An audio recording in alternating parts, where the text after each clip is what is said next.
नमस्कार साथियों, हमारे जितने भी ईपीएस 95 पेंशन धारक हैं, आप सबका हमारे नए वीडियो में स्वागत है।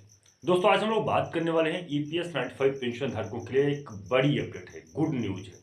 वो गुड न्यूज कौन सी न्यूज है और ईपीएस 95 पेंशन धारकों के पेंशन मुद्दे को लेके क्या हुआ। आप लोग जानते थे, समझते थे कि ईपीएस 95 पेंशन मुद्दे को लेकर कोई चर्चा नहीं हो रही। विद प्रूफ और प्रमाण के साथ में मैं आपको बता सकता हूं कि ईपीएस 95 पेंशन धारकों के लिए सबसे बड़ी चर्चा हो रही है। ईपीएस 95 पेंशन धारकों के पेंशन में वृद्धि करने के लिए सभी प्रकार से सहयोग, समर्थन और फाइलें तैयार हैं और लगभग फाइलों पे काम भी किया जा चुका है। इस बात की पुष्टि कमांडर अशोक रावत जी ने खुद किया है।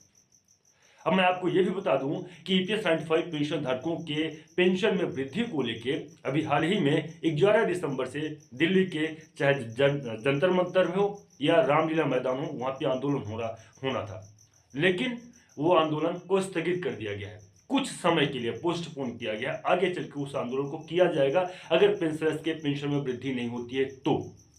अब मामला यहाँ पे आ जाता है कि उस आंदोलन को लेके आंदोलन से पहले एक परमिशन लिया जाता है। वहां पे आंदोलन करने के लिए अपने कारण को बताया जाता है और कारण को बताने के बाद वहां पे आंदोलन किया जाता है। उस आंदोलन का काफी तीव्रता के साथ में राष्ट्रीय संघर्ष समिति के सदस्यगणों के माध्यम से उसका ज्ञापन भी दिया जा रहा था और परमिशन भी लिया जा रहा था और आमंत्रण भी दिया जा रहा था कि उस आंदोलन में जरूर पधारें।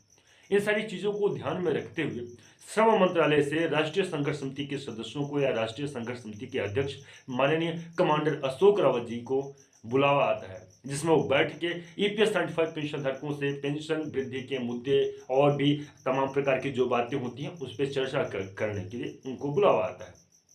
वो जाते हैं, अपनी समस्या को बताते हैं। वो बताते हैं कि देखिए, ये आंदोलन बहुत जरूरी है ईपीएस 95 पेंशन धारकों के पेंशन वृद्धि को लेकर, क्योंकि जितने मंत्री एमएलए हैं उनके माध्यम से माननीय प्रधानमंत्री जी तक ईपीएस 95 पेंशन धारकों के मुद्दे को निरंतर पहुंचाया जा रहा है और उसी मुद्दे को जो तो माननीय प्रधानमंत्री जी तक पहुंचाने का कार्य कंटिन्यूअसली किया जा रहा है। इस आंदोलन का यही पर्पज ही है कि सरकार के ध्यान को अपनी ओर आकर्षित करना है ताकि समयानुसार ईपीएस 95 पेंशन धारकों के पेंशन में वृद्धि कर दिया जाए। काफी लेट हुआ, काफी लंबे समय से संघर्ष चल रहा है, लेकिन अब भी तो कम से कम कर दिया जाए। इतने आश्वासन, इतने लोगों से मिलने के बावजूद अभी तक पेंशन में वृद्धि नहीं हो पाई है, तो सरकार का ध्यान अपनी ओर आकर्षित करना ये मेन उद्देश्य था। इसमें श्रम मंत्रालय की तरफ से ईपीएस 95 पेंशन धारकों को ये बात बोला गया या आश्वासन दिया गया कि भाई आपके फाइल में काम चल रहा है। ईपीएस अभी जो तो सदन का सत्र चल रहा है, उस सदन के सत्र में ईपीएस 95 पेंशन धारकों के मुद्दों को एक बार फिर से रखा जाएगा और ईपीएस 95 पेंशन धारकों के मुद्दे पे निष्पक्ष रूप से जांच कर ईपीएस 95 पेंशन धारकों को कितनी पेंशन की राशि मुहैया करानी है उसी पे जो तो चर्चाएं हो रही है। आपकी फाइल चल रही है। आप ये आंदोलन से कुछ होने वाला नहीं है। जो बुजुर्ग हैं, वृद्ध हैं और जो तो वो आंदोलन करेंगे, अच्छा नहीं लगता है। श्रम मंत्रालय की तरफ से यह आश्वासन ईपीएस 95 पेंशन धारकों को दिया गया और यह भी बोला गया कि ईपीएस 95 पेंशन धारकों के फाइल पे ही काम किया जा रहा है। एवं डेट तो नहीं बताया, लेकिन उन्होंने ये बताया कि 1 से 1.5 महीने के अंदर में ईपीएस 95 पेंशन धारकों के पेंशन में वृद्धि को लेके जो तो संतोषजनक एक उत्तर जो तो दिया जाएगा। इस पे कमांडर अशोक रावत जी ने जूम मीटिंग किया और जूम मीटिंग में स्पष्ट रूप से उन्होंने ये बात कही कि ईपीएस 95 पेंशन धारकों के पेंशन वृद्धि को लेकर श्रम मंत्रालय से इस प्रकार के जो तो आश्वासन दिए गए हैं।